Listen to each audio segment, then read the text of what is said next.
Hi guys, how are you doing? I hope you're doing well. Thank you so much for tuning in. It's me again, your girl Camis. Please, if it's your first time being on my channel, kindly hit that subscription button and also turn on your notification bell so you'll be the first one to be notified anytime I upload a video.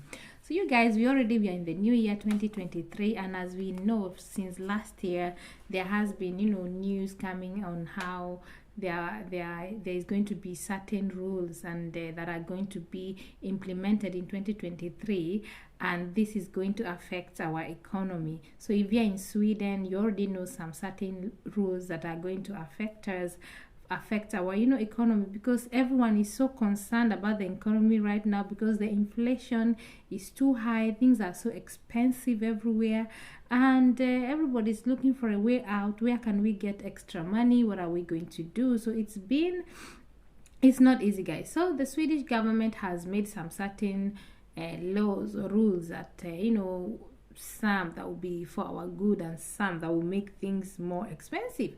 So I want to check on the things that they have been talking about and how they are going to affect your your economy. So number one is that we are talking about the child allowance. We all know that in Sweden, every child that is under 18 gets an allowance of 1,250 Swedish crown. And if you have more kids, maybe if you have 2 children, you get an extra allowance of 150. So for example, if you are getting 1,250, multiply by 2, they now add 150 kroner. And the more children you have, the more the allowance it is. So I'm gonna attach the table there so you can see exactly how they calculate it, and this is courtesy of Försäkringskassan. So on that one, actually, I was expecting that they are going to increase it, but unfortunately this year they are not going to increase the child allowance. But I think, according to what I've heard and according to what I read in some newspapers, in some websites, is like some families will get an increment. So I don't know who are those. They didn't go into deeper, and I think they're going to get about 1,300 crown extra. So I'm like, which families are eligible for that extra child allowance, and why didn't we get that? So another thing that has increased, guy, is energy tax. Everybody has been complaining about electricity. I remember my friend was telling me about her electricity bill coming, 2,000 Swedish crown. Somebody, if you normally pay like 1,200 or something like that, and then they later bring you a bill of 2,000 Swedish crown, you are like, Jesus Christ, what's going on? I remember last year it actually happened to me, and I was surprised.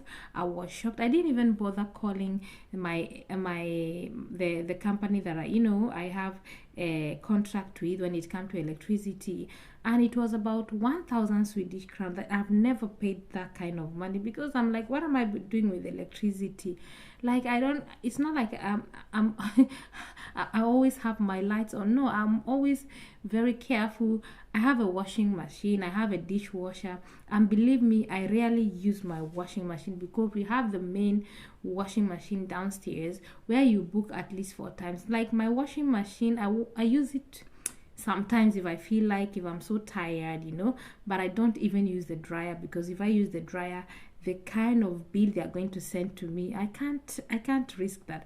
My dishwasher, I don't use it every time, because actually I don't see the need, because sometimes you have to clean up and then you have to put it in. So I'm like, let me just do the whole job. Let me just finish this dishwashing.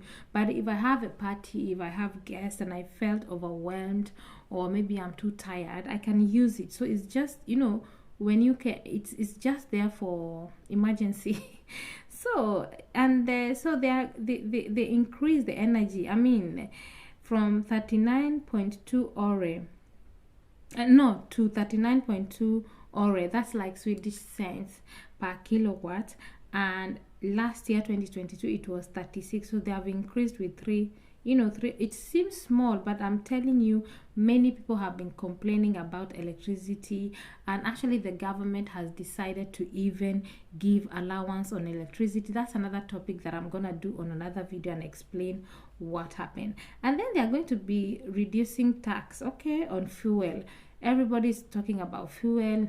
Nigeria, that has, I don't know why I have talked about Nigeria, but I was reading that there is fuel scarcity in Nigeria, and I was like, how people that has this oil, they have it, and then they are talking about fuel scarcity. How is it even possible?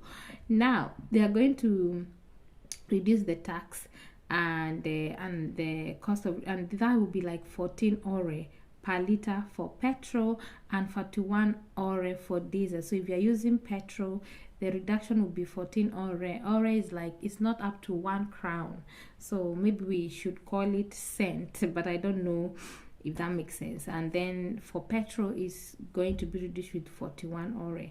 So you guys, yeah, so another thing is like the travel deduction is retained and strengthened. Okay, the current travel deduction is maintained, and the reduction for trips with your own car is increased from 18.25 to 25 Swedish crown per mile. So deduction for work trips with the benefit car are increased from 6.5 Swedish crown to 9.50 per mile. Guys, this deduction, how it works is that every year we do tax declaration. They are going to send our tax declaration maybe by February and latest by March. So by then you will see how much you've worked, how much tax you're going to pay back, and how much tax you're going to receive back. So depending, so when you're doing your declaration, you have the right, if you're using a car to your work, you calculate the miles that you have used during the time. And this transport, it has to be, the cost of transport for you to go home and to come back to work has to be more than 11,000 per year. So if it's more than 11,000, then you put it there, then they will see whether it's going to be deducted or not. So it's some calculation that goes on there, and you also have to check there are also some rules and regulation that goes with this travel deduction. I don't want to go into that because if I do, the video will be too long. So they're going to increase the guarantee pension, and which is a good thing. Study funds are increased. So if you are a student and you're getting some funds, the funds will be increased, and this is 1,000 Swedish crown in study funds. Wow, that's a lot of money. So a full-time student receive approximately 12,000 for 4 weeks of study from the return of the year. So you guys, you can see, yeah, they're increasing a lot of the new ceiling for income in the parental allowances and sickness. So if you get parental allowances or sick allowances benefits, they are going to increase that one. They will raise it like 89 kroner per day to 1,116 per day. Wow, that's a lot of money for them to increase it with 89 crown. Oh my goodness, that's a lot of money. The nursing allowance is increased. So if you have receive care allowance, that is if you have a child that is disabled, people that have disabled children and they are taking care of them, they are nursing them, so they used to get some allowances, and the allowance is about 874 Swedish crown per month, and that is going to be 10,938 per month. Wow. And yeah, tax reduction for people over 65 who work. In Sweden we go to pension, but if you want to work more you can work. So some people actually like to work. So people over 65 who work get reduced. I think people go to pension at the age of 63, if I'm right. Yeah, so the reduction made through a tax reduction, 22% of earned income to, wow, this is good, income up to 100,000 SEK, 15,000 plus 7% of income over SEK if you're earning more 100,000, but not if you're earning more than 300,000. Wow, this is good. But man, I'm just imagining myself at 65 working. Oh my god, I don't know. I don't know. I don't think I can do it. 65 and you're still working. The right to continue working until the age of 69. So you have the right to still work until you're 69 before you reach your 70 years. The limit of how long you have the right to continue working is raised to 69 years. Wow. Behind it lies our increased average life expectancy. Several other limits are also being raised in the pension system, such as when different age groups can take out guaranteed pension and general pension. So you guys, yeah, that is it for now.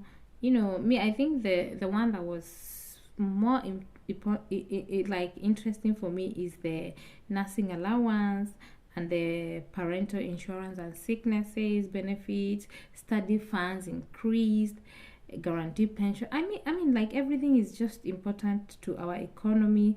The travel deduction is retained and strengthened, okay? And I think this is basically due to, you know, fuel tax reduced, and you know, a lot of things that can help with that are working. And even energy tax increase, that one I don't know, but I think the government still did it in a way that they are going to give electricity allowance to people. I'm gonna do a video about that and explain exactly what they mean, because it's very important. So you guys, these are the new rules in Sweden that have been into effect, and I just wanted to analyze them.